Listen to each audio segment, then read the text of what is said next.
Hey, hey, hey, hey, hey, hey, hey, how are you all doing? Good evening, good evening, good evening, and welcome to the Stephanie Humphrey channel and the Stephanie Humphrey broadcast. You all, I just got home.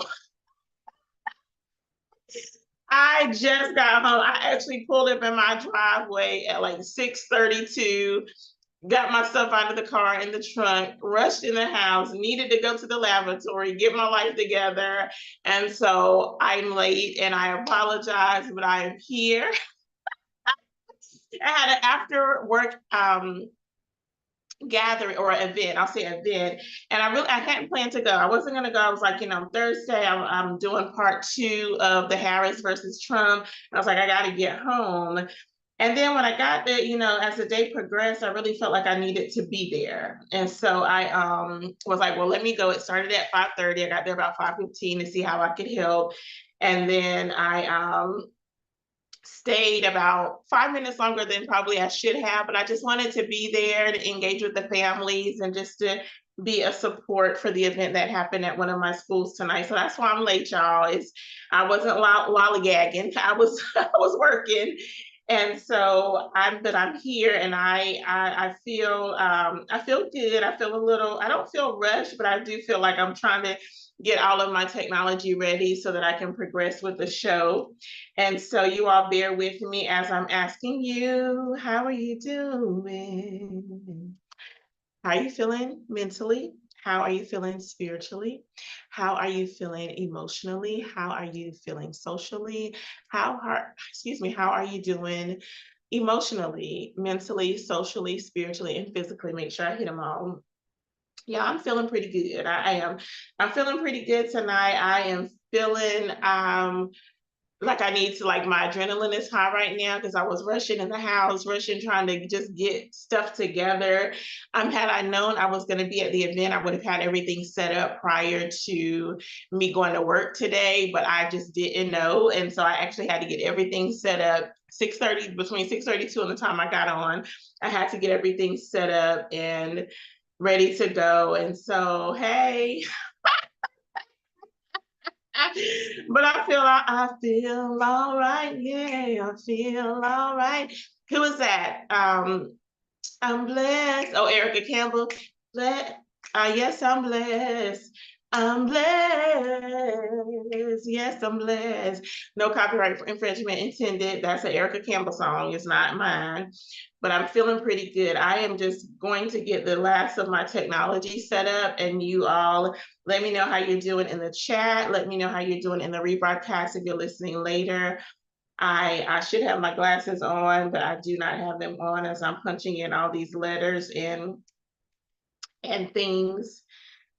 Oh my gosh, to get set up. And I don't know, I'm gonna try like 3 times to get this part set up.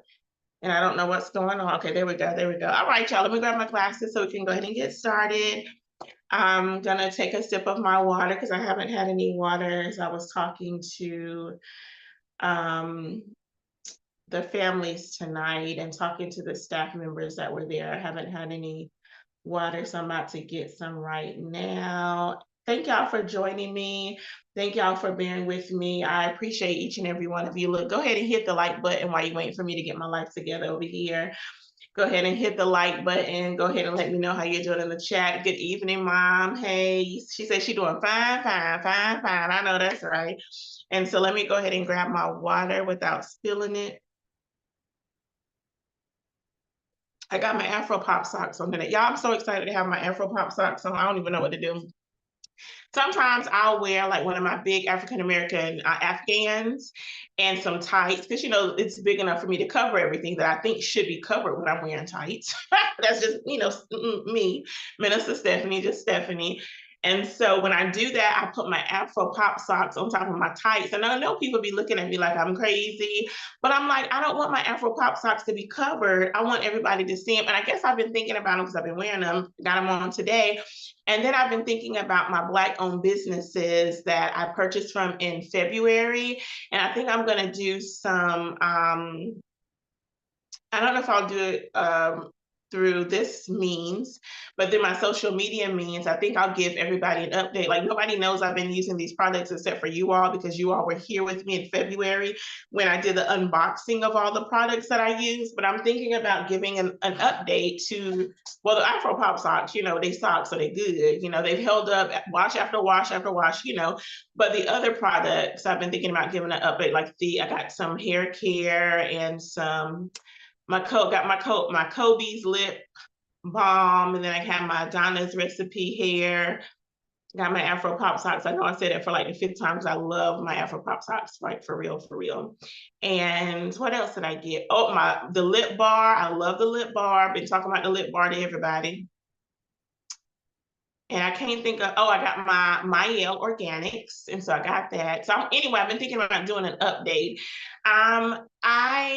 Maybe I'll do it on this channel during Sip and Say with Stephanie, either next week or the week after. I don't know. Maybe I'll give you all an update, but I do want to do an update on my social media because I have the pictures. And so I'll be able to share that. So anyway, let me go ahead and get started with this evening's show. Look, I done gave y'all an update, right? Y'all, I love the product, because see, all of them were new. Like every product that I purchased in February, I think I purchased 6 different products from, of course, from 6 different companies. And I've never purchased from those companies before. I'm gonna make sure I got, what's the deal? I did 1, 2, 3, 4, 5. I think I did 6 companies. I can't think of who the 6th one is right now. But anyway, it was either 5 or 6 new companies. And so you all have been using the product. So I need to shout them out and give updates. Okay, let me grab my notes, you all, so that I can give you part 2 and we can go forward. Did y'all see the presidential debate not last night, but on Tuesday night? I was doing something on Tuesday and I was like, I have got to make sure that I'm watching the president. Oh, I had a meeting. I had a previously planned meeting for what I'm doing with aunties. And I'm gonna grab my charger, y'all. Y'all gonna see me off screen for a second. I'm grab my charger. But I was doing an aunties meeting that night, but we got finished fairly quickly. And then, because I was thinking the presidential debate started at 8, child, it started at 9. Y'all, I'm going to be honest with y'all, I was struggling. I was struggling to stay up. So I was sitting here watching it on Roland Martin Unfiltered on the Black Star Network. And watching the chat go very quickly and then listening in. Child, it was a lot going on. I'm not going to give a recap. I did have a little bit of a recap, but one thing I will say is that I wish the presidential debate was fine. It was good, but I wish that Vice President Harris would have talked more about her policies. Like, she did talk about some policies. She did. She talked about some policies that I'm going to mention tonight, but I would love to have heard more of her policies. Like, she talked about 3 policies that I can remember right off, that I can remember right away without looking at my notes. But I wanted her to talk a little bit more about some of the policies that she would like to implement when she becomes president. So that was that. And I'm thinking on some of the, like the infrastructure bill and maybe the reduction, the Reduction Act. It has a name before, something before. Anyway, I'm thinking that she might continue to expand that, since she started that with President Biden. She maybe continue to expand that. I don't know, but I wanted to hear more. Like, she talked about small businesses, housing, and the child tax credit, which was great, wonderful. I was so excited to hear that, but I just wanted more. I did not hear any of Donald Trump's policies except for the tariffs. That we'll talk about that tonight. He talked about tariffs. He said he had a concept of a plan for the affordable health care. I'm going by my memory, y'all, so y'all weren't with me. He talked about having a concept of a plan, because he was asked, like, what would he do about the what used to be called Obamacare, but the Affordable Care, not Affordable Care, I'm thinking of the Affordable Care Act, but the, what was formerly known as Obamacare, y'all understand what I'm saying? and what if he because he talked about taking it away, but there wasn't another plan in place for him to do it while he was in the Oval Office, or while he was in the White House. But he was asked, like, what would he do? Like, would he maintain the affordable care, health care for Americans, or would he have another plan in place? And right now he doesn't have a plan in place for it. And so he talked a little bit about abortion, which he talked more about it being at the state level. He was very proud of having the 3 of the justices that he was able to get elected on the Supreme Court. He was, happy about having them on the Supreme Court because they rolled back Roe versus Wade, the Dobbs Act, and he was proud about that. And he did talk about abortion being at the state level and how states are passing abortion laws, which they are. And I think he talked about that, but he didn't talk about any policies specifically. He talked about the tariffs, like I said, but nothing concrete or specific that I heard. Like, I could be wrong. So if I'm wrong, I'll take correction. I'll need to go back and listen to it again. And I did go back and listen to it a second time. And I was like, I want to capture things that maybe I missed on Tuesday, but I still didn't hear him talk about any concrete policies that he would put in place. But I did remember him saying he got a concept of a plan. I'm like, I think we all got concepts of plans, bruh. You need to have some hardcore policies already in place, because election day is November 5th, but there are some states that will be early voting soon. Today, what's today? The 13th. Today's the 12th. Yesterday was November 11th. I mean, I say November. I wrote down November 11th, 2024, y'all. September 11th, 2024. So all honor and respect to the families that lost a loved one September 11th, 2001, to those who survived 9/11. We honor you and show our appreciation and gratitude to you especially for the frontline workers. We thank you for the work that you did on 9/11. For those who are still suffering from illnesses and navigating that, we honor you.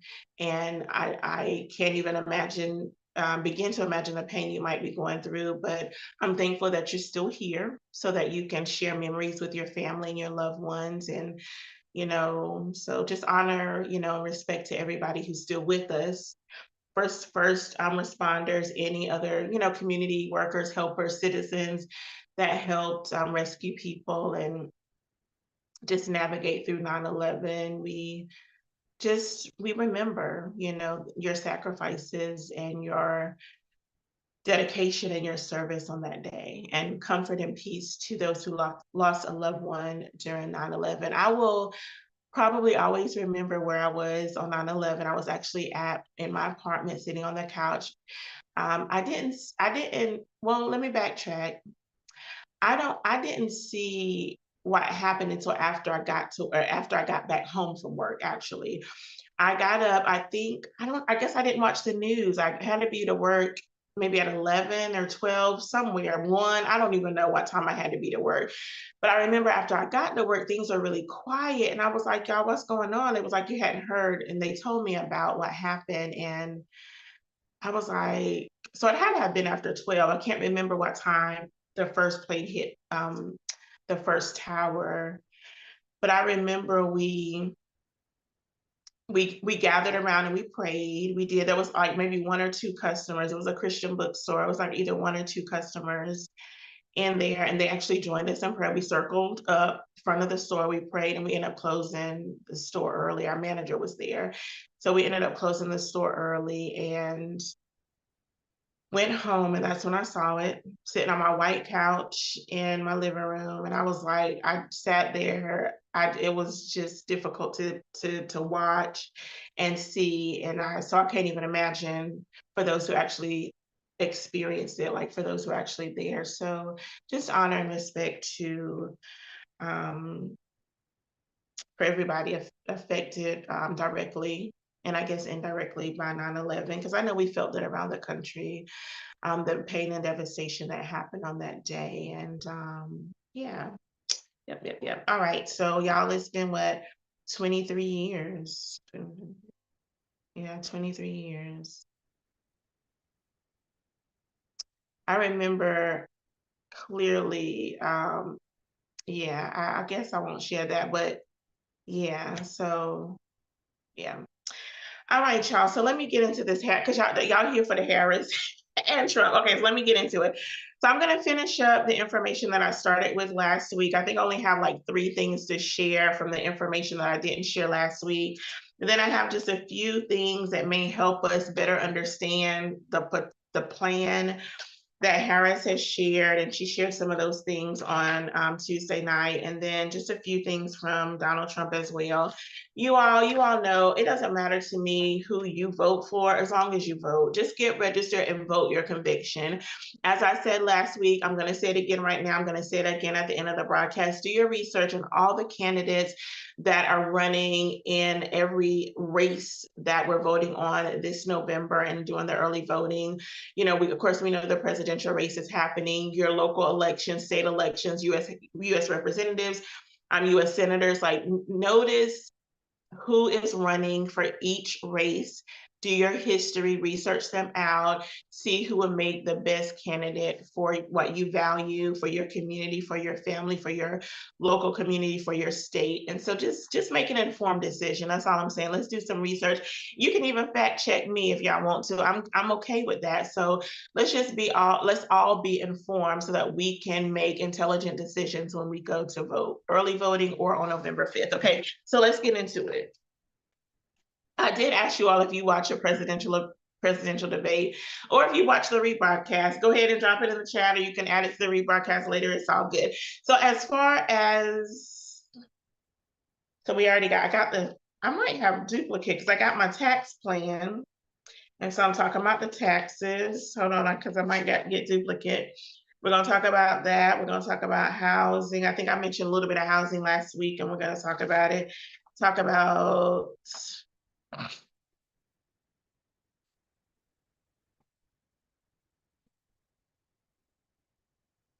hold on, y'all.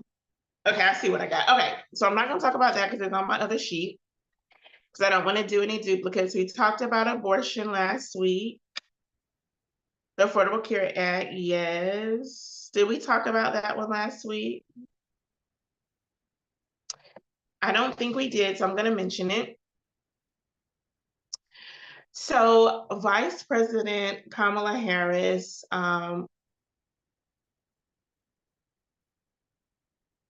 yes, I don't think I talked about this last night, but she believes that all of us should have affordable health care. And I agree. I think we should have universal health care. I don't know how we would navigate that or how we would pay for it, but I feel like we taxpayers, I know I pay enough taxes to pay for me to have some universal health care. How about you? And so I think we should have universal health care, at least, or a different health care plan than what we currently have, which is through our work, which is fine, but it's so limiting.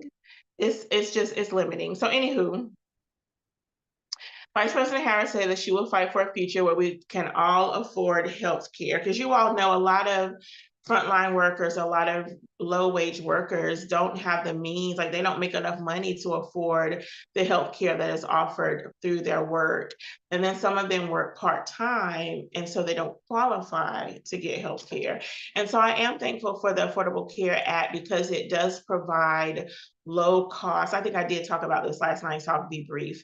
It does talk about it does offer rather low cost health care for individuals who need that. I remember when I worked at an early learning center some years back, maybe about it's been 8 years now, I think, right? Maybe 8 or 9, 8 to 10, somewhere in there.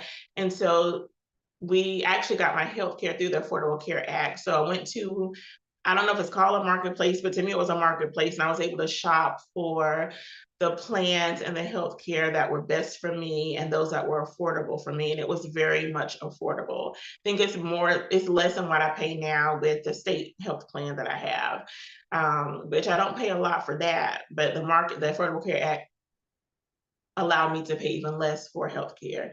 And so we do know that Oh, there was an expansion of the Affordable Care Act. It is set to expire next year. I don't know yet if Vice President Kamala Harris, if she does get into office, if she will make sure that that expansion maintains for another 2, 3, 4, 5, 10 years, however many years it needs to be expanded. So I haven't heard her talk. Well, she may have mentioned it at the presidential election. I don't think I wrote that information down. So I'll have to go back and listen, right? And so I'll update you all, sip and say.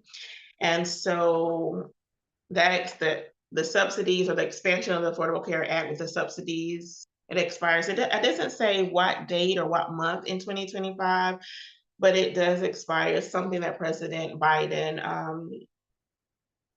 signed, the subsidies, the Affordable Care Act subsidies, President Biden signed so that more families could afford health care. And so again, y'all know every good thing has an expiration date, right? And so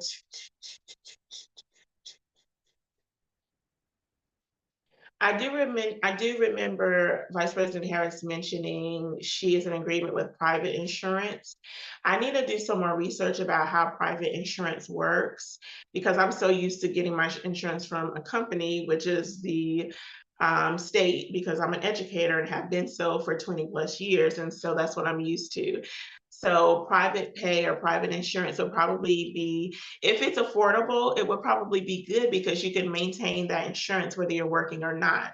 And so if I leave the school system, they'll offer a COBRA plan that's probably going to be 4, 5, 10, 25, 35, 100 million times more than what I pay now. Y'all know I'm exaggerating, but it's going to be significantly more than what I pay now. But with private insurance, if I'm understanding or what I know about or understanding it correctly, is you just maintain it because it's yours. It has nothing to do with your job, no attachment there. And so I have to do a little bit more information about how private insurance works and the affordability of it. Probably low wage workers, or even me, sometimes I feel like a low wage worker, even though, you know, I'm okay. I just, anywho, let me be respectful because I am comfortable, but we do have some families who are at minimum wage, which is $7.25 nationally. The minimum wage has not changed in a good little while. I used to know how many years, but I don't remember, but it's been several years since minimum wage, or the minimum wage has been maintained for the last many years. I'm not even sure why it has not been increased. I know that there was some talk in Congress about it, but I guess it never passed for there to be an increase in minimum wage. Okay. I feel like our decision makers will not want to make $7.25 an hour for the work that they do.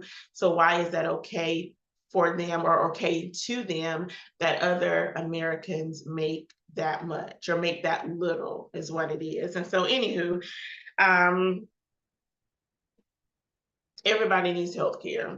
Let me just say everybody needs health care. And we are thankful for our public health that offers like low wage, or not low wage, but offers healthcare for a low cost sliding scale fee. We're very thankful for that. For a time when I didn't have insurance, I used the public health center, and I was so thankful for it. And you know, it just helped me for the short time that I was without insurance. This has probably been well over 20 years ago. And so anywho, we're talking about the Affordable Care Act. Insurance is all going together. But Vice President Harris has talked about she has talked about private insurance and, you know, being for that. So we'll see what happens, or we'll see, or hopefully hear more about if she would expand the Affordable Care Act, if she would extend the subsidies that families are currently receiving to help them get health care for themselves and for their family. We'll see what happens. I know that was a lot of repetition. Please forgive me. Now that my adrenaline rush has calmed down, I feel myself like really settled, and y'all hear it in my voice. So let me pat myself up. Okay. So let me stop tracking. Let me go on. So Donald Trump has talked about fought to eliminate the Affordable Care Act with no real plan in place. Again, he was asked about that at the presidential debate at Tuesday. He said he had a concept of a plan, but nothing solid to repeal the Affordable Care Act if that's what he chooses to do. If he, by a slim margin, gets into the White House or gets back into the White House.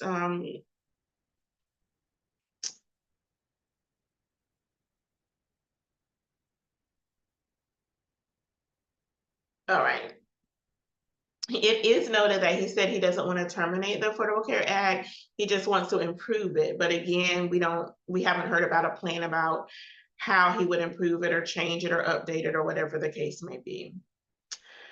I don't know about in your state, but Medicaid was expanded in my state. Thankful for that. And so there have been some, who did this conversation?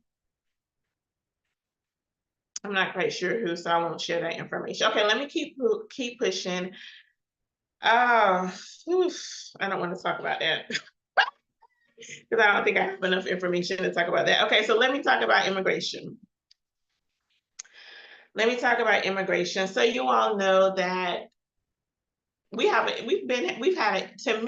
an immigration problem since the colonizers stepped foot on American soil. Like since the Europeans stepped foot on American soil, we've had an immigration problem. Like, let's be clear about that. It didn't just start 5, 10, 20, 25, 4.5, 3.5, 25 years ago. Like there's always been an immigration problem since the first Europeans stepped their hind parts on foot and just wreak havoc on the Native Americans, indigenous people that were already here. To me, we've had a problem since then. That's how I feel about it, and I stand on that. My name is Stephanie Humphrey, and I approve that message. We've had an immigration problem since the first colonizers stepped foot on American soil. Let's be clear.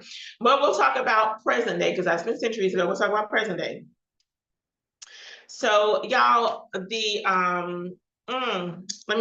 see if I wrote it down. Oh, I might have to look it up because I can't even think about it. There was a bill on the floor, you all, to help. I didn't put it down to help. Let me see if I can find it.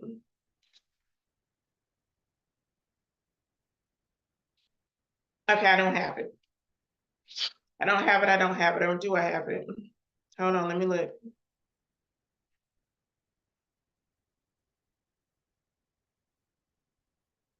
I got information down, but it's not the information that I want. All right, y'all, hold on.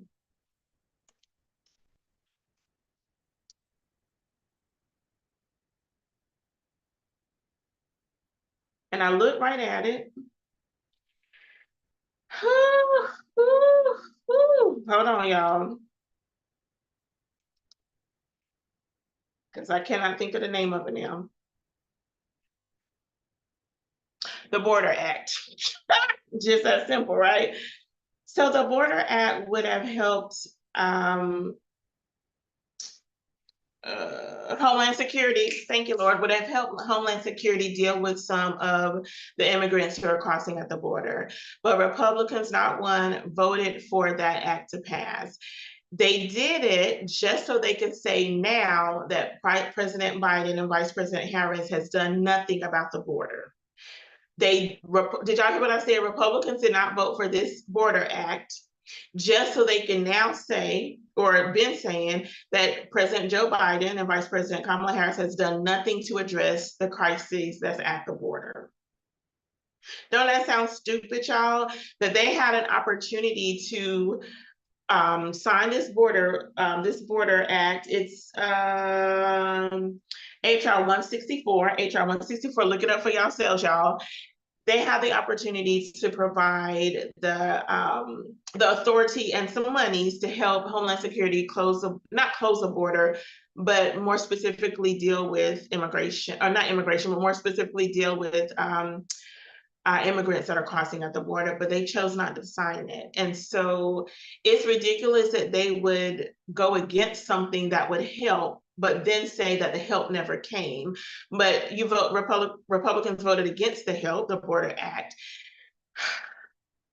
And it has been noted that Donald Trump told them to vote against it, just so he can say Joe Biden and President Joe Biden and Vice President Harris did nothing. That, I know I said it 3 times, but that boggles that just boggles my mind, because it reminds me that the elected officials are not working for their constituency.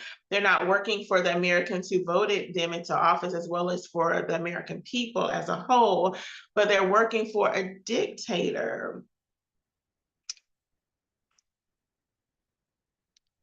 Or a would-be, an alleged dictator. I just don't understand it, but okay, fine. The bill was not passed, so there has not been as much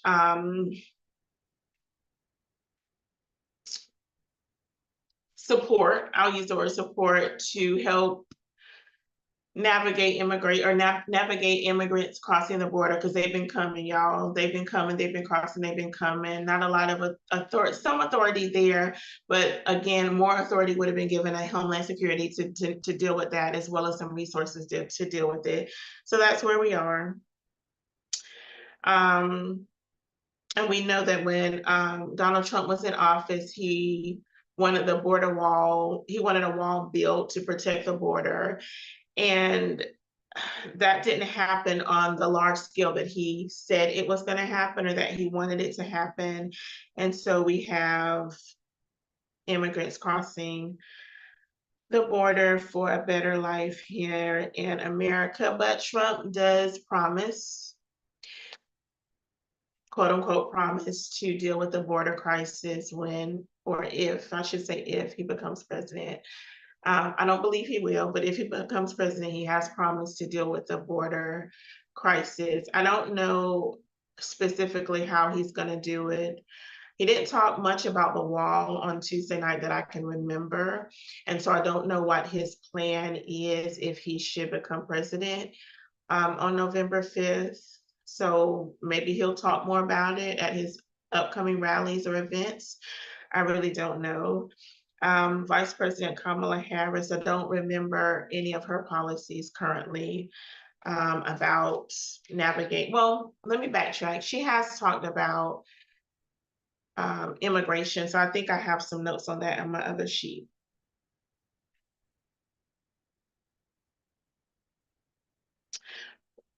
Yeah, I'm gonna leave that there. Before I get to this one, let me go to my notes here and see if I have some additional notes on immigration. And I don't, which means we need both presidential candidates to give us some more information about what their plan is going to be. Again, I know I've heard Vice President Kamala Harris talk about immigration, but not enough that I remember any of her plan. And so if you all know her plan, definitely drop it in the chat. Let me know, chat, educate me, because I didn't see it, and so I may have missed it. Oh, I do remember Donald Trump saying at the presidential debate that he wanted Vice President Harris to go to the White House, like right then at that moment, and sign a bill to close up the border. I do remember her saying that. And my thing was like, but there was a bill, the border bill, I think I remembered on Tuesday, that you told your Republican people not to sign. So she wasn't able to sign the bill that was introduced in Congress because you told them not to. And then he talked about waking up President Biden to do the same thing. But again, that bill didn't happen. Okay, so let's talk about, and so I don't have any more information about immigration. Like I said, I really wish both of them would have talked more strongly about their policies, because that's what I wanted to hear at the presidential debate. Again, Vice President Harris talked more about policies than Donald Trump did, more concretely about policy. So let's just see. So I do remember Vice President Harris saying, as far as housing is concerned, she would give young families a $6,000 child tax credit, which is a huge increase, probably one of the biggest increases in some time for a time now, some years now. But she wanted to support young families with the child tax credit of $6,000. She mentioned about them buying car seats and other needs that their child would that they or other needs that their child would have, and how this tax credit would support them. And so, hey, because they did give a child tax credit during the when they first, we were coming, kind of diving through the pandemic at the start of President Biden's presidency. And so they gave the child care credit, which significantly helped Black families in getting out of poverty in a lot of ways and in supporting their children. And so I wish we would have been able, but it expired. So families are not able to benefit from that child tax credit any longer. But Vice President Harris has noted that she would give $6,000 for that credit. She also noted that she would give $50,000 tax deduction to start up small businesses. So if you want to start a small business and Vice President Kamala Harris becomes President Kamala Harris, you may be able to take advantage of that tax deduction. That's huge.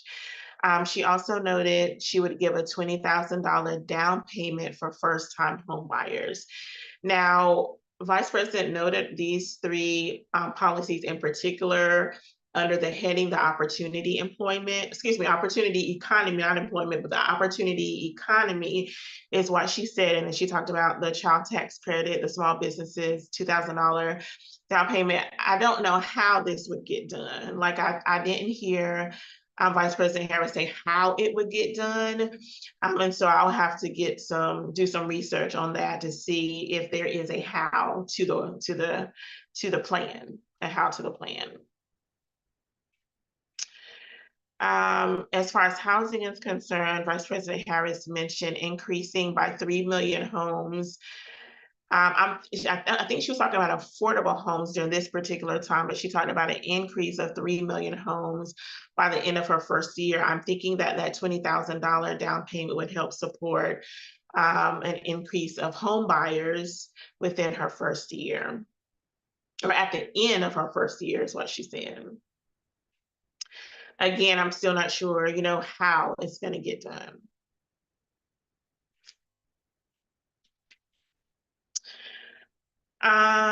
So we talked about the tax benefits. So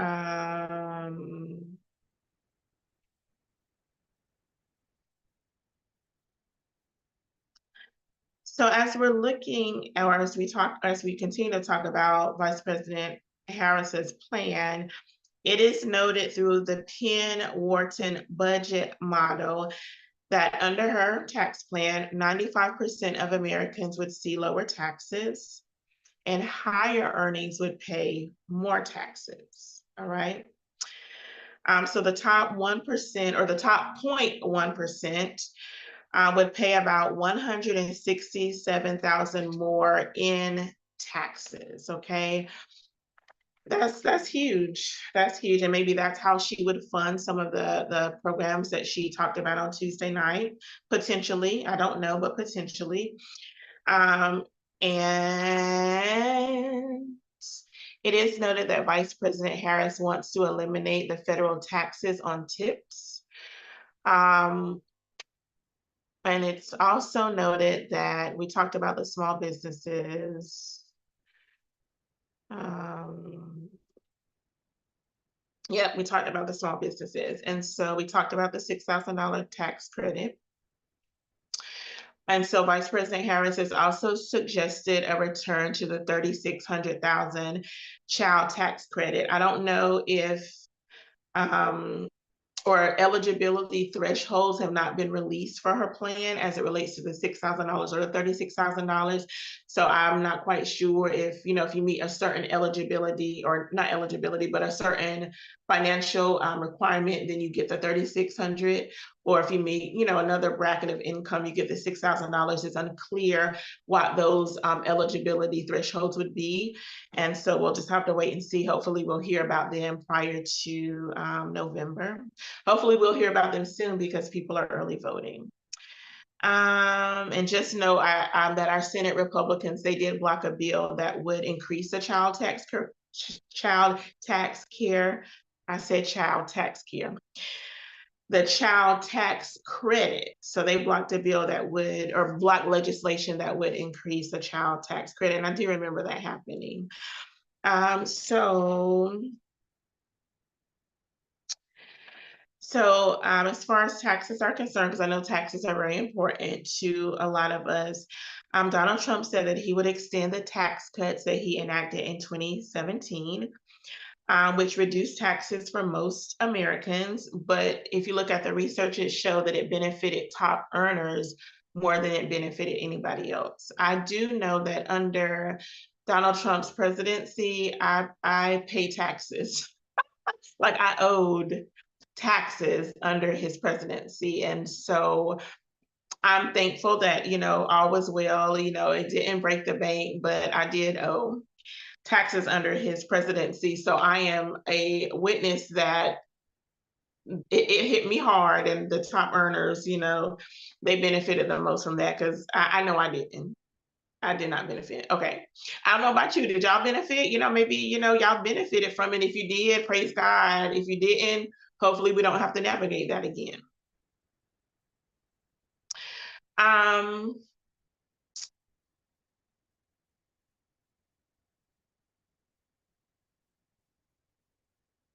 So under this same model, the Penn-Wharton budget model, Donald Trump said that, or it's noted that under Donald Trump, everyone would receive a tax cut, but the lower earners, which are those who are making under $19,600, they would see just a $320 difference in their take-home pay, which is not a lot when you're already making little.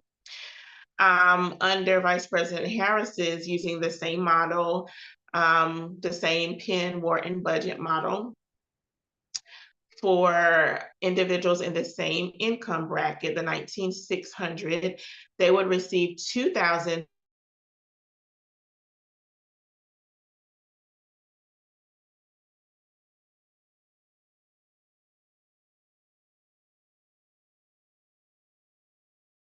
of how it would look under each of their tax plans. Donald Trump would also eliminate federal taxes on tips. So that's something that Harris and Trump have in common. And Donald Trump has noted that he would end income taxes on Social Security benefits, which would be a help to,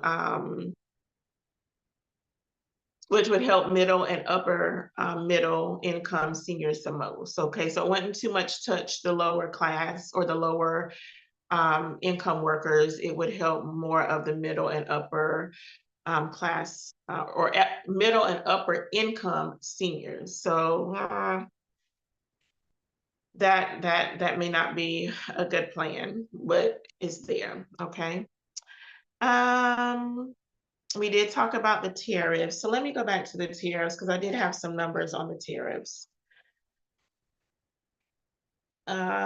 Because Donald Trump did talk about tariffs on Tuesday night. He said that he really talked about China, taxing China in particular, as well as other countries, but he mentioned China by name. And so let me get back there, because I had it in my first notes. Because I did have some numbers in my first notes. I wanted to give you the numbers.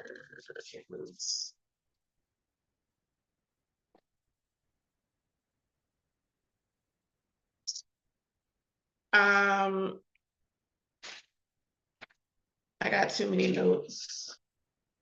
And I do have a quote from Donald Trump, because I thought it was interesting. I mean, I don't know how we can make other countries do what they don't want to do. I don't know, but Donald Trump on Tuesday night, he did mention that other countries after 75 years are going to pay us back for all we've done in the world. The tariffs will be substantial in some cases. And that was a quote from him from Tuesday.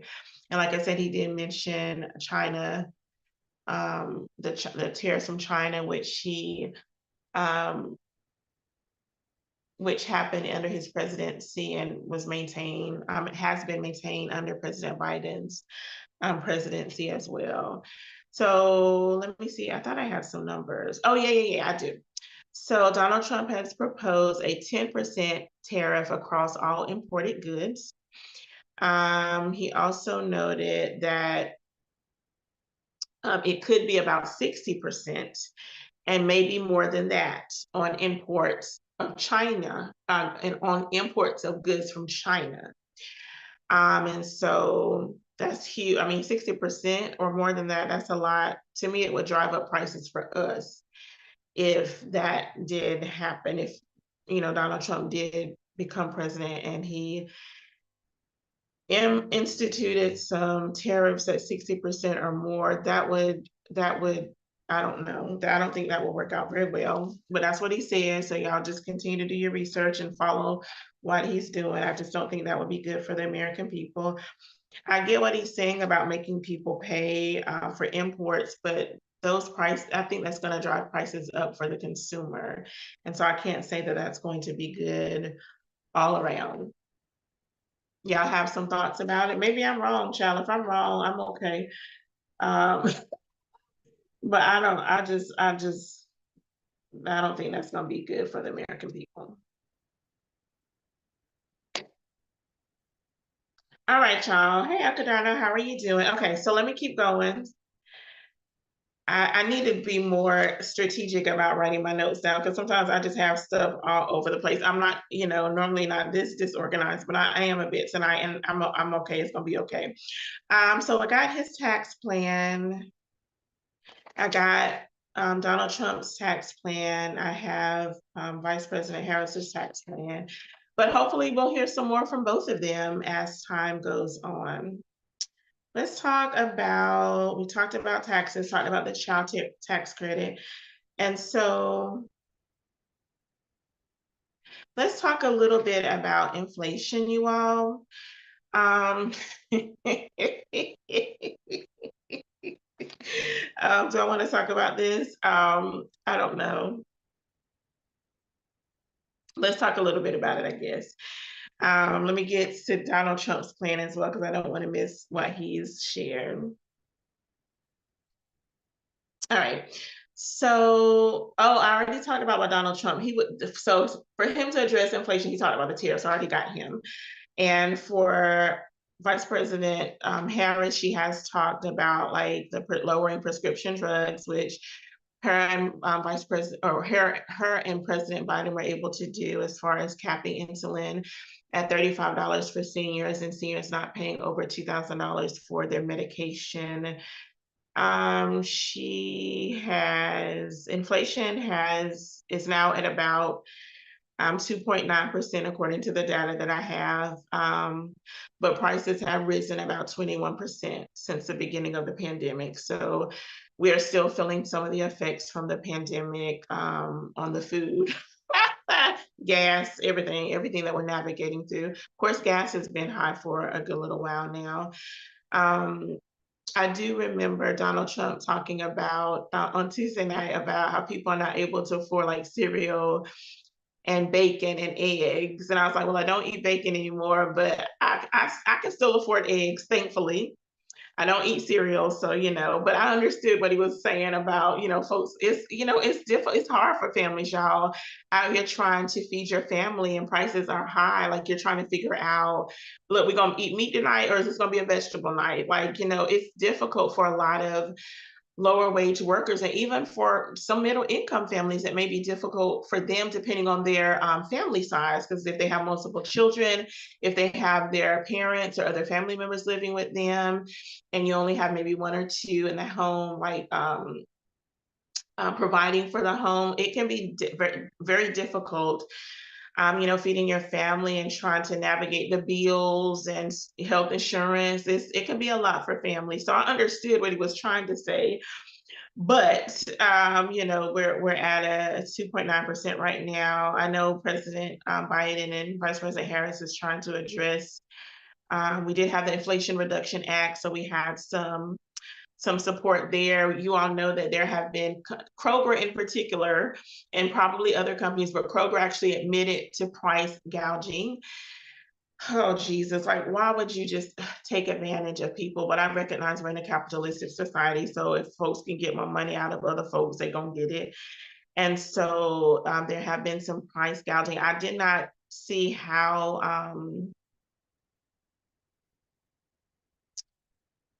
hold on a second. So Vice President Harris has noted, the price gouging as a blame for inflation.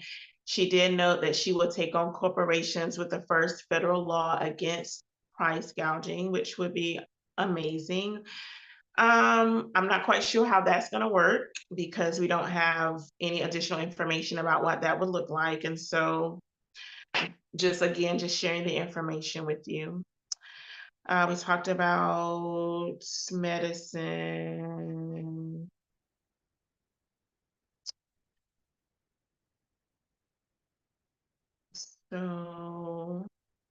So there has been some conversations with drug manufacturers. So Medicare did reach an agreement under President Biden, Vice President Harris's administration. Medicare and drug manufacturers have reached an agreement to lower the cost on 10 drugs. I don't have a list of those 10 drugs right now. I'll have to look them up and add them to the description, but the drugs will help, those drugs help with heart failure, blood clots to diabetes, are two of the areas that the drugs will help. This will help patients save between 38% to 79%, according to the Centers for Medicare and Medicaid Services. And so, yeah, that's good.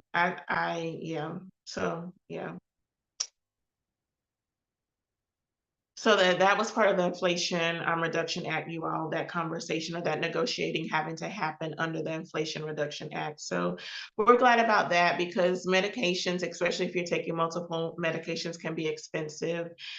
Even if you're taking multiple generic medications, depending on how many you take, it can get costly for seniors who are on medication, or even for young people, middle-aged people who are navigating difficult illnesses and have to take medication to maintain the best quality of life that they can maintain with the sickness. And so that medication is helping to maintain. And so it can be pricey, especially if you're talking about like cancer drugs and other, types of drugs. It can be expensive. So we're thankful for this savings for seniors and others who need it. This Medicare specifically for seniors, but I know Vice President Harris has talked about supporting families, all families as it relates to, excuse me, y'all, sorry about that. As it relates to prescriptions and, the necessary drugs that you have to take, making it affordable for all Americans. And not just for seniors, even though we're thankful that the seniors have that $2,000 cap and the $35 cap on insulin. So we're thankful for that.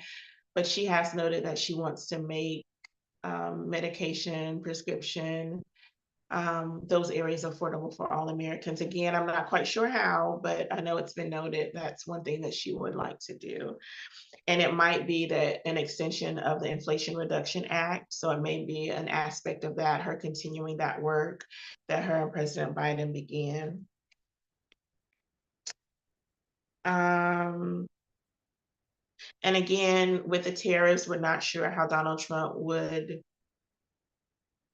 what his plan is to implement the tariffs for China and other countries. We're not sure how he's going to do it, but he has talked about doing that as far as relieving the inflation, what he calls a nightmare, and making that better for Americans. So we'll see. We're just giving out information, right? I think the last thing that I want to mention is, I've already talked about the $25,000 down payment assistance for first-time home buyers. I've talked about that. So this is where the $3 million came from. I figured I had it somewhere. So when Vice President Harris mentioned the $3 million affordable new homes or the 3 million that she talked about on Tuesday. She has promised to build 3 million affordable new homes and rentals by the end of her first term, offering tax breaks to builders who construct homes for first-time home buyers. She also promised, or not promised, but is proposing a $40 billion fund to help local governments find solutions to low housing stock. I like that plan, but I hate to say this. I don't know that, gosh, I wish it wasn't for local governments, because I don't 100% trust all local governments to take that money to use it to support individuals and families with affordable housing. I just don't, my faith level for that is at about a 35. Like it really is, y'all. I just, and I know that's just how I'm feeling. That's just where I am. I think I would feel better if it went through some nonprofits, but then I know that's problematic. That could be problematic as well. Because I know that all federal money is funneled through our or a majority, most as it relates to programs for local, like programs for local communities and for the state, it's funneled through our state. And so I just, federal to state, then local. I don't know. Maybe if there were some citizens, like if it was a committee of the local officials and then some citizens, some good faith citizens. I don't even know, because that could be problematic too. I don't even know. But I don't hope if Vice President Harris, as President Harris, is able to do that and get that 40 billion to our local governments to address housing, that would be absolutely amazing. I just know a lot of times our local governments sign off of and agree for companies to build homes in their community, homes in their city, in their county, but those homes, as I think I mentioned either last week or before, they're not affordable homes. They're not homes for low-wage workers. Like, even those individuals that are making $7.25 an hour, they want a home for their family. Like, they want home ownership as well. And so the fact that they're not able to afford it because they are a low-wage worker or a minimum wage worker, it's just like our county and city officials look out for those who are making money that can afford a $250,000 plus house and not affordable housing. And I don't understand why our local officials sign off on those type of deals with companies that want to come to build new housing. Like, my thing is, if they want to come and build their high price houses, make them build 50% of the high price houses, and then make them build 50% of houses for low income individuals or low wage workers. I just think there should be some type of negotiating for these companies to not be building all of these apartments and or homes that are not affordable. Let's forget the apartment, push that aside for a minute. Homes that are affordable for families, so that they can have home ownership and begin building wealth for their family. Come on, somebody, we talk about the American dream, but it's sure not an affordable dream. I'm gonna tell you that it is truly not affordable for a lot of Americans. So that's what Vice President Kamala Harris has proposed for housing. I don't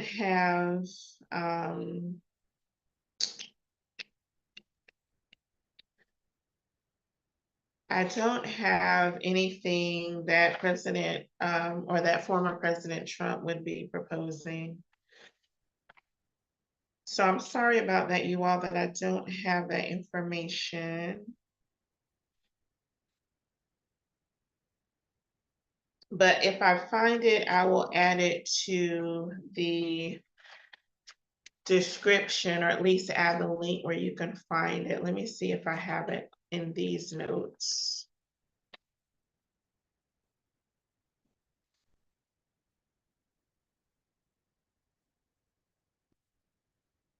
And so Vice President Harris's plan is specifically for the $25,000 And down payment assistance is for first generation home buyers and homeowners, okay? So for first generation. And it's in particular for those Americans who have paid their rent on time for 2 years, okay? She wants to provide Americans who pay their rent on time for 2 years with up to $25,000 in down payment assistance. So that wasn't mentioned at the presidential debate on Tuesday, but as I was doing some research, I did find the information. So I wanted to update that information because I didn't say that at the beginning.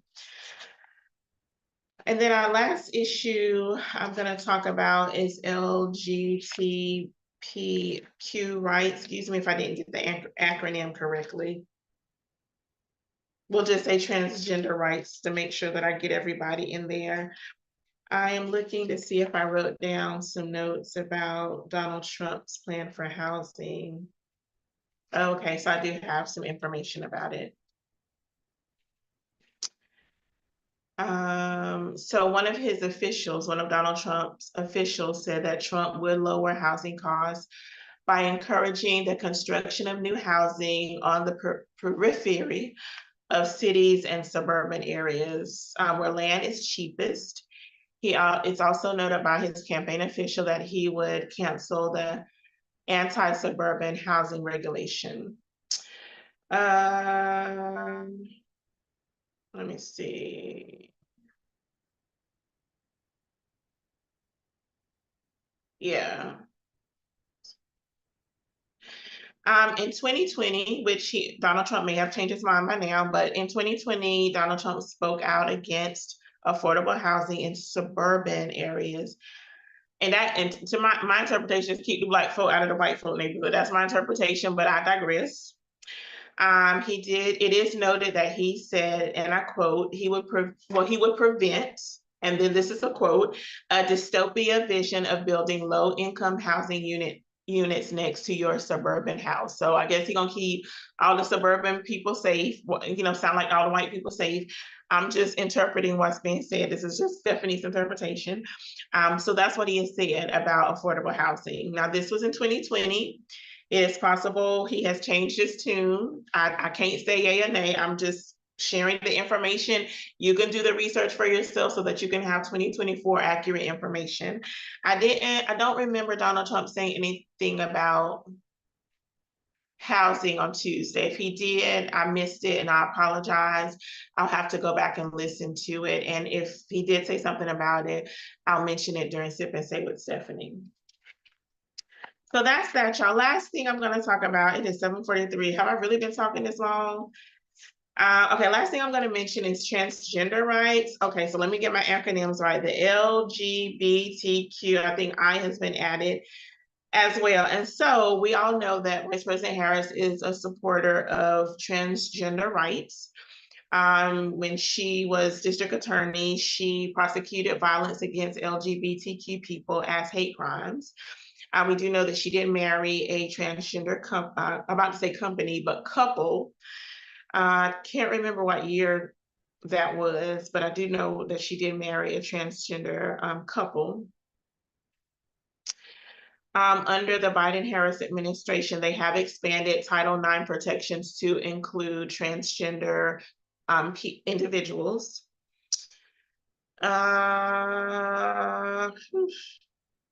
And then it is noted that, quote, that Vice President Harris has said, quote, we celebrate transgender and non-binary Americans. We see you, we stand with you, we won't stop fighting for you. And that was noted on Transgender Visibility Day in March of this year. Donald Trump said that he said of the expansion to the Title IX, the expansion for trans individuals, he noted, quote unquote, that it was insane, and he felt like that it would destroy women's sports. Former President Trump has, I'm about to say President Biden, former President Trump has noted that he would use his federal power, if he is back in the White House, he would use his federal power to try to stop gender-affirming care for minors. He considers that to be child abuse. He did note that there would be, quote, severe quote, unquote, severe consequences, quote, severe consequences, unquote, for teachers who discuss transitioning with students. He did talk about, he discourages the promotion of gender transitioning for American citizens at any age. And he talked about, or during his previous term, he talked about defining gender as an immutable biological condition determined at birth, which would make it impossible for people to change gender in the eyes of the law. So that's that. Again, this is information only, do your own research and see which candidate you think is best for you. Do research about the candidates that's running in your local races to see who you think would be better at serving yourself, your family, your community, your state. And so that is all I have on that. I didn't give much of my opinion tonight as I did last week. But as far as the the transgender community, I respect all people. I respect the choices of all people. You live your life like you want to live your life. I am not in agreement with transgender relationships because I agree with what the Bible says, that a man and a woman, a man and man, and a woman, that's just unnatural. The Bible talks about men will become lovers of themselves, so it's there. So I don't agree with that lifestyle. But as a human being, I respect you in making decisions for yourself about how you want to live, okay? I respect your decision about how you want to live, just like I'm hoping you respect my decision to live a heterosexual lifestyle. And so, again, I'm not in agreement with that lifestyle, but I'm also not in agreement with murders or sex slave traffickers or sexual assaults or rape or any of that. And I'm not connecting the two because they're two so different situations. I'm just telling you what I'm not in agreement with. I'm not in agreement with heterosexual men committing adultery. I'm not in agreement with heterosexual women committing adultery. Like, I'm not in agreement with anything of the sort. And so, and again, I'm not trying to put all of them in the same category. I'm just telling you what I'm not in agreement with. But I'm still respectful of all human beings and all life. I'm not trying to tell you how to live. Well, sometimes I do try to tell you how to live, because I do try to tell you to live better, do better, and be better. So I am trying to encourage you to live healthy. So as it relates to telling you how to live, I try to encourage us to live a healthy lifestyle, mentally, spiritually, physically, socially, and spiritually. But I respect if you want to live healthy, and if you don't want to live healthy, I will respect your decision. Because the only person I got the answer for is Stephanie Humphrey. Praise the Lord. I'm not accountable for nobody but me. I'm accountable for speaking the truth. I'm accountable for telling you what the word says. And that's all I'm accountable for. And the rest of it is me. I gotta be accountable for Stephanie. So you all make decisions that you think are best for you. Because I'm definitely gonna make the decisions that I think are best for me. Okay. And so all transgender people, I respect you. All heterosexual people, I respect you. All Democrats, I respect you. All Republicans, I respect you. All independents, I respect you. All the Green Party and the People Party, I don't know if is the Populist Party still active. All parties, all people, I respect you. I may not like your platform, I may not like your policies, I may not like how you live in your life, but as a human being, I respect you. Praise the Lord. And you don't have to do anything to earn my respect. I respect myself highly. And because I respect me, I truly respect you. Don't y'all come for me trying to disrespect me, because you're going to get it. Okay, so we're not even going to go there. Okay, so yes, I'm done with talking about this. You all, let me see if there's any comments. Nobody had comments. I probably said enough, right? I probably talked enough about it, but y'all, if you all have any fact checks for me, if I think I got everything right in my notes. I have not notes here, there, and all over everywhere. So I think I got everything right.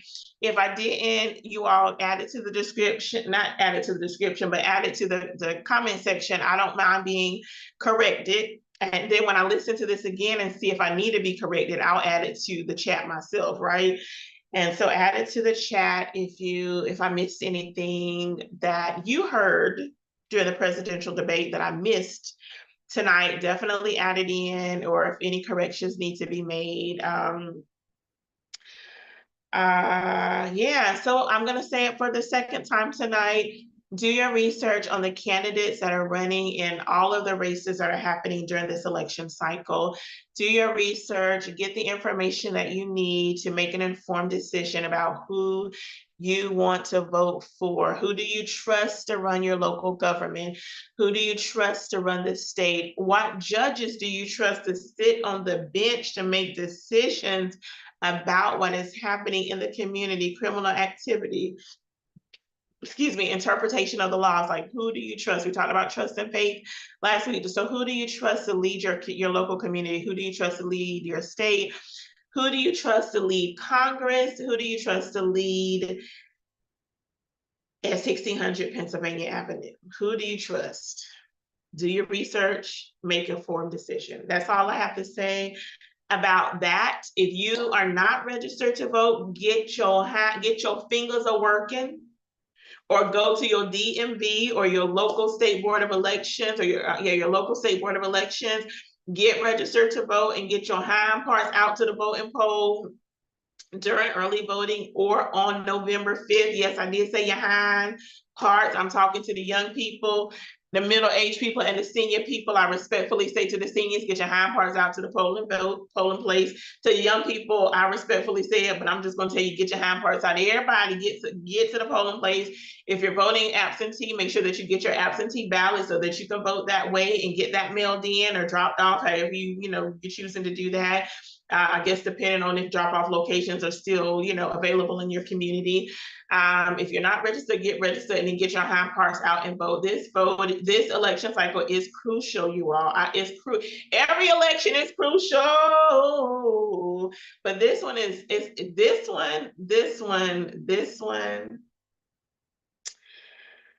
one, y'all. Ooh, this one. As it relates to the presidential election, this one. All right, I'm done. Y'all know who I endorse. I am wholeheartedly endorsing Vice President Kamala Harris. I really believe that she's the best person to continue to move the country forward. I have some of her policies as I shared tonight, but I do want to hear more about her platform and what she's going to do, or how she's going to implement what she has already said she's going to do. Again, I think she's going to carry on some of the things that her and President Biden started together, because I think that would have happened anyway if he was running and they won together. But I believe that she will more than likely carry along some of the policies that they put in place, like the Inflation Reduction Act, of course, the child tax care credit that being reinstated, maybe expansion or completing the infrastructure bill, and healthcare, medications, and different things like that. I'm not 100% clear on Donald Trump's policies. I don't see that he has any. The tariffs is one thing. So he has talked, clearly about that. He has talked about, getting the wall built, but I don't know how he would navigate immigration for those individuals who come over and want to seek citizenship. I don't know if he would, quote unquote, allow that, or, if he would make a new plan or use the current plan, update the plan. I'm not quite sure.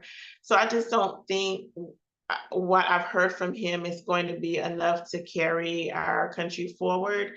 And I don't think what he did in the previous 4 years that he had,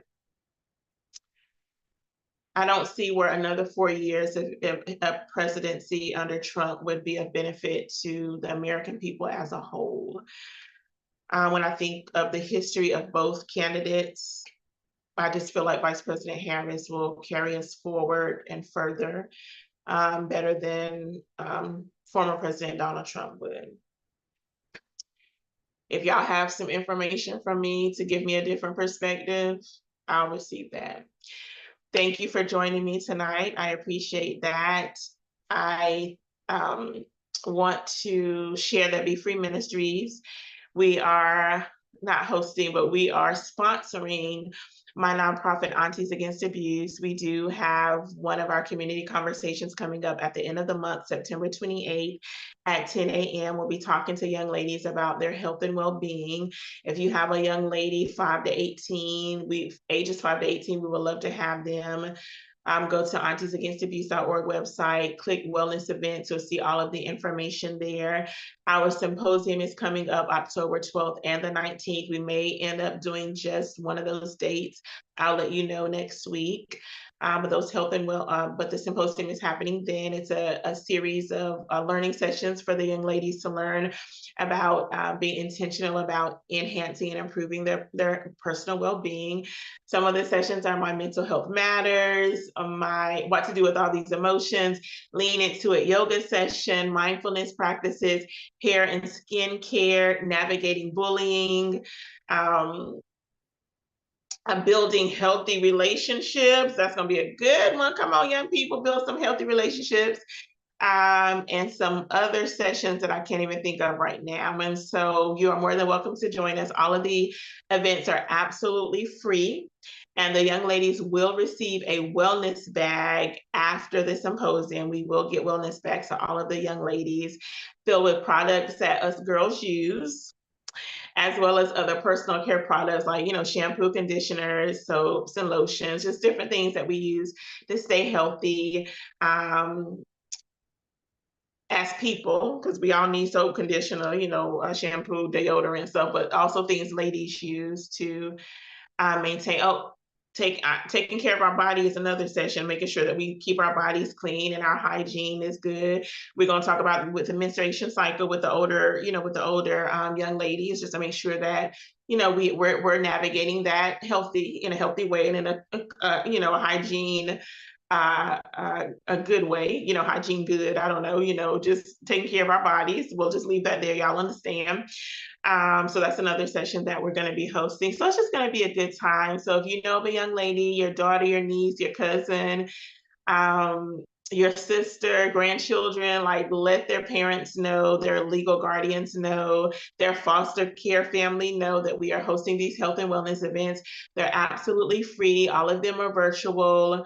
And we would love to have every young lady in my state, North Carolina, in your state, Georgia, or Ohio, or California, or Nevada, or Mississippi, or wherever you live. The sessions are virtual. So all young ladies across every state and across every country, if you're in Europe, if you're in Africa, if you are in Venezuela, wherever you are welcome to join us for these Aunties Health and Wellness events, September 28th at 10 a.m., October 12th and 19th at 9 a.m.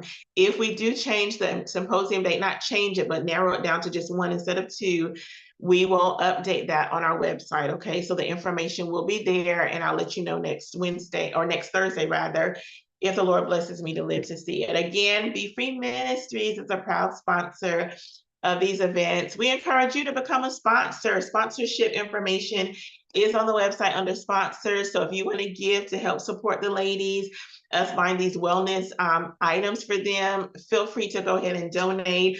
We are getting, we are actually already have encouragement books. We have journals. We have toothbrushes already, and we'll be getting, we have bookmarks because we're going to buy books for the girls. They'll have their encouragement books, they'll have their journals, but they'll also have a reading book to help them maintain like a healthy mental, emotional, physical, spiritual state. So they're going to get 3 books actually, along with their wellness products. So if you want to give, we would love to take your donation. auntiesagainst.abuse.org, click the sponsors tab. The information is there. I plan to do a video. I still think I'm going to do it to show you what we already have, and then to give you additional information about the items that we're going to do. But I haven't done my video yet. I'll try to get that done as quickly as I can so I can put it on the sponsors webpage, and you'll know exactly what we're getting for the young lady. So you'll know how your money is going to be working, okay? We'll also have pictures of the items that we're going to give. We're going to ask the young ladies and their families to take pictures of them receiving their package, and so that we can show you, where your money is going. Aunties Against Abuse is not going to keep any of the money. Every penny of the money that is donated is going to these young ladies, or going for the wellness, health and wellness events, and that includes the wellness items that we'll get for them. Okay, so if you want to reach out to me directly for more information, fill out the contact page on Aunties Against Abuse, our website. I'd love to give you some more information. All right, Aunties Against Abuse, that's that. Be Free Ministries. We are also hosting the Pocketbook Exchange Fellowship on October 3rd, 4th, and 5th. October 3rd and 4th will be right here on the Stephanie Humphrey channel at 7 p.m.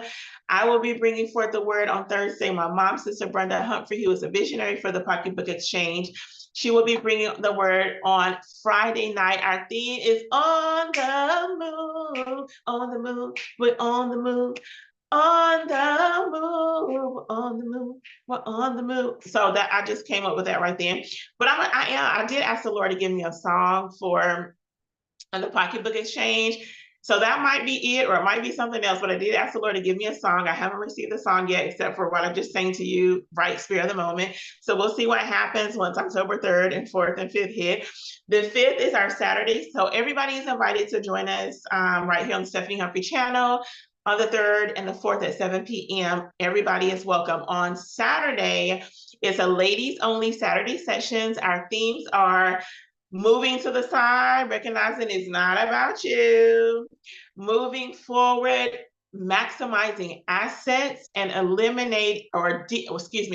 maximizing assets and minimizing or eliminating deficits. Come on, assets and the deficits. We're going to talk about it. I'll be teaching on the session Moving Beyond, moving into new territories, new seasons, new areas of ministry, just new. Y'all, it's going to be good. If I do say so myself, because the Holy Ghost, who's going to be teaching through me, has already given me some great information to share with the ladies. I'm so excited. I do plan to record all of the sessions so that if you are a lady who is unable to make it, then we will have it recorded for you. Praise God. So Saturday sessions are absolutely free. God has blessed us tremendously. So the sessions are absolutely free. We will take up an offering so that we can support the speakers. But Aunties doesn't retain any money from the Pocketbook Exchange. All of that money goes to support the speakers. Now, if we happen to have money, like if we do get an abundance of money, I do leave that money in the account for the next event, okay? So I do not spend any of that money personally. I usually leave it there, or I'll either come out of my pocket to pay the speakers and then get reimbursed with the offering. Is usually how I do it, because I already wrote the checks out. That's how I normally do it, but your money will go towards the event. I do not use any of that money for my personal gain. Again, it's for the speakers. Also this year, we're going to be buying food. Thank you for that reminder, Lord, because I want to, give you the right information. We'll be having food. We had food last year too. I did spaghetti and corn last year. This year, I think I'm going to do some baked chicken, some green beans, some either rice or mashed potatoes, a roll. We'll have a drink. So we're actually going to eat at the event this year. So food, speakers. I usually get a registration bag for the young ladies, but for the young ladies that are coming to the Pocketbook Exchange. So all your money is going towards ministry, is what I'm trying to get to, or it's all going towards ministry. I do not personally pocket any of the money, okay? And so you can definitely donate to the Pocketbook Exchange, again, for the food, for the speakers, for the items in the registration bag. So there is an opportunity for you to donate to Be Free Ministries as well, okay? I know that was a lot, y'all, but I just want y'all to know I don't be taking y'all money. Like, really, it's going towards the events that I'm hosting. And so I thank God for all of the sponsors who have donated to Aunties Against Abuse and Be Free Ministries in the past. Thank you, thank you, thank you, thank you, thank you, thank you, thank you. I'm done. It's after 8 o'clock and I need to give me some dinner. I don't know what I'm eating, probably some fish. I boiled some fish last night. I probably pulled that out and cooked me some broccoli. All my mint chocolate chip cookies are gone. Y'all, praise God for the mint chocolate chip cookies. I normally don't keep sweets, but y'all, them Tate's cookies, oh God, y'all pray for me because I be eating too many Tate's cookies, and mint chocolate are my favorite. If y'all haven't had them, don't take it from me. Don't eat the mint chocolate chip cookies because I don't want you to get hooked, and I don't want you to say that Minister Stephanie got me hooked on mint chocolate Tate's cookies. Okay, so don't try them at home or in your office or anywhere. Don't try them. They are absolutely delicious, and I'm gonna have to wean myself off of them. But for now, I'm hooked, and y'all pray for me. Y'all, guess what I did? I promise I'm gonna let y'all go after this. I love mint chocolate. The mint chocolate, they're delicious. It says limited on the package, so I don't know if they're going to keep making these mint chocolate cookies. Last time I was at the store, they were up high. I told the man to give me every bag that's up there. I bought every single bag that was up there. And it's none of y'all business how many of those bags I bought. That's my business, praise the Lord. But y'all, I shared one of my bags. I was so shocked, but I shared one of my bags of mint chocolate Tate's cookies with a coworker who was, this coworker has really been blessing me over the last couple of weeks. Y'all don't need to know how, but she's really been blessing me. And so I wrote her a thank you note for how she's helped me over these last couple of weeks. And then the Lord said, give her a bag of your mint chocolate Tate's cookies. When I give you something that's near and dear to my heart, it's the Lord. It's God all the way. And y'all, I gave her a whole bag. I didn't even, I gave her a whole full bag, unopened bag of the Tate's mint chocolate cookies. She said she said she said, I love mint chocolate. I said, I do too. Y'all don't try them. Don't, like, I promise you, like, don't try them. Like, really, y'all don't. If you like mint chocolate, do not try the cookies because I don't want you to get hooked. Okay, I'm done. I pray that y'all have a blessed night. I pray that you all have a blessed weekend. I pray that you rest. I pray that you enjoy your family, your friends, your dog, your cat, your loved ones. Child, they was talking about the people. I digress. Y'all heard, if y'all heard of presidential election, y'all heard about the dogs and cats. I'm not even gonna go there. Enjoy your goldfish, your Gila monster, your iguana, your snake, whatever you got as a pet. Enjoy your pets. Love on your pets, your children, your spouse. Have you a wonderful weekend, you all. And I will see you back here on the Stephanie Humphrey channel next Thursday, Lord willing, for Sit and Say with Stephanie. I think I'm going to continue to talk about the election just from a different perspective. I don't plan to talk about Vice President Harris or Donald Trump next week. I think we've got enough of that, and we have enough of our own information without me having to give us any more.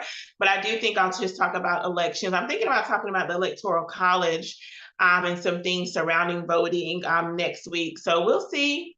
I'll see you then. Be blessed. Be blessed. Don't live life. Y'all, that was not my song. So let me look, no copyright infringement intended. Y'all have a blessed evening. Bye, y'all.